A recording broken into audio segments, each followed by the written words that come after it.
Well, hello there, fellow geeks and geekettes, and welcome to another review video. And I am finally reviewing Dark Knight's Death Metal issue 7 because it's finally out.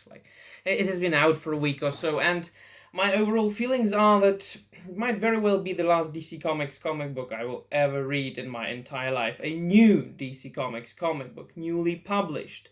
I will always be reading and rereading the good old stuff, but this particular crossover event has been a drag. And I think that if you look at it from a certain point of view and really do think about it in depth, you could consider this comic book issue, not only this comic book issue, but the entire crossover event to be a goodbye to DC Comics. Now, I will not be talking about the plot or the individual things that have been happening throughout the event and in this issue because it is irrelevant. It really doesn't matter. It really doesn't care. If you decide to turn your brain off and to just enjoy a beautiful artwork by Greg Capullo and Batman fighting with zombies, but mainly Wonder Woman, who is really the main character of the story. Batman's just a side character, yeah. So Wonder Woman fighting with the Batman who laughs, both of them being godlike characters in the end. If you want to enjoy obscure and niche characters that you can't find in any other contemporary DC Comics comic book, yeah, sure, read it, enjoy it, laugh, go on. But if you want to really think about it into depth, and now a spoiler will come, it ended up with basically yet another restart of DC Multiverse, but this restart is unique in that everything is relevant. By which I mean everything that has ever happened in the history of DC Comics continuity is canon. It has not been changed by any crisis, be it the Final Crisis, the Crisis on Infinite Earths, the Infinite Crisis, and so on and so forth. It just, each and every of these realities or possibilities are just a part of a multiverse that is created by an infinite number of possible alternative realities, and all the characters in DC Comics multiverse do realize it, do know it, and do remember it.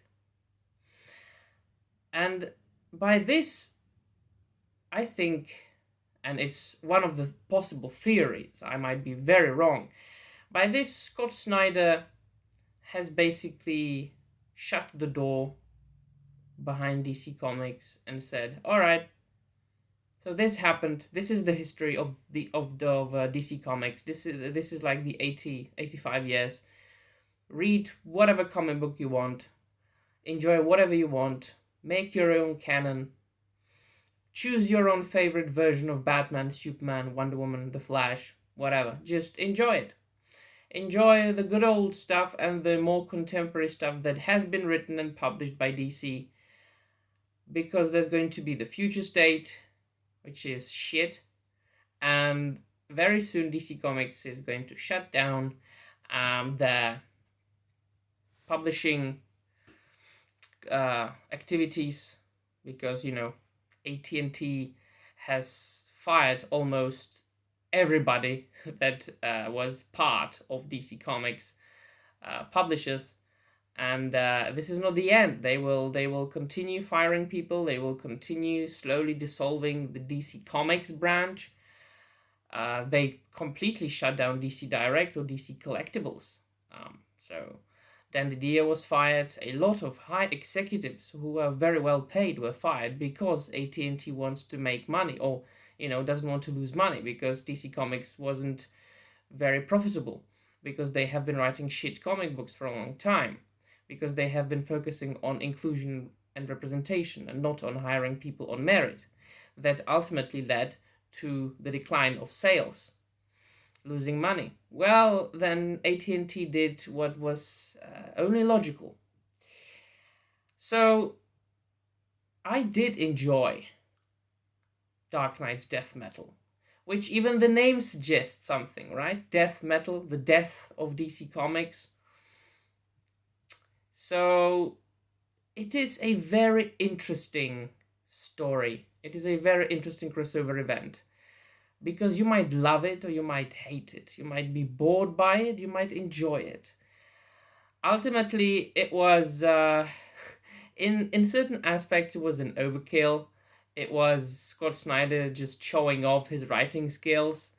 But as far as the story goes, if you want to understand the story and all the things that were happening and that were mentioned in the story, you need to have quite a vast knowledge of DC Comics continuity, which I do, so there was no problem for me. Also, I like to think about things into depth, so Scott Snyder's metaphysical, philosophical oriented stories are no problem for me.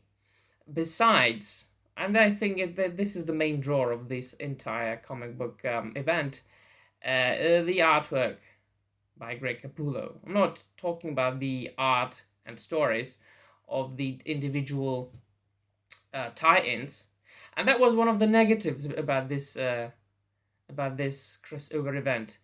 It was that you really needed to read everything in order to understand the full story, because let's say you had issue 1 and issue 2, but in between issue 1 and issue 2 there were 2 tie-ins published that you needed to read because they were continuation of the story from issue 1. So if you only decided to read issue 1 and then issue 2, you missed a chunk of the story.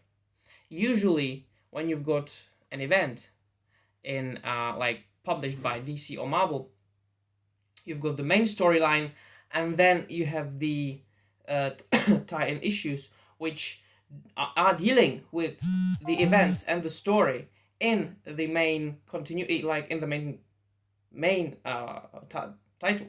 But very often you can avoid them. You don't have to read them in order for you to understand the story of the of the event in general, if you know what I mean.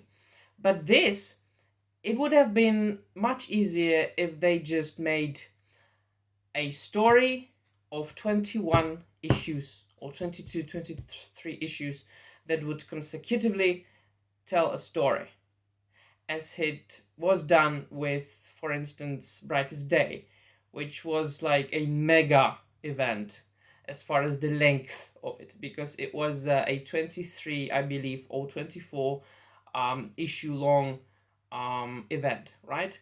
But they told the story from issue 1 to issue 24, and there were tie-in issues.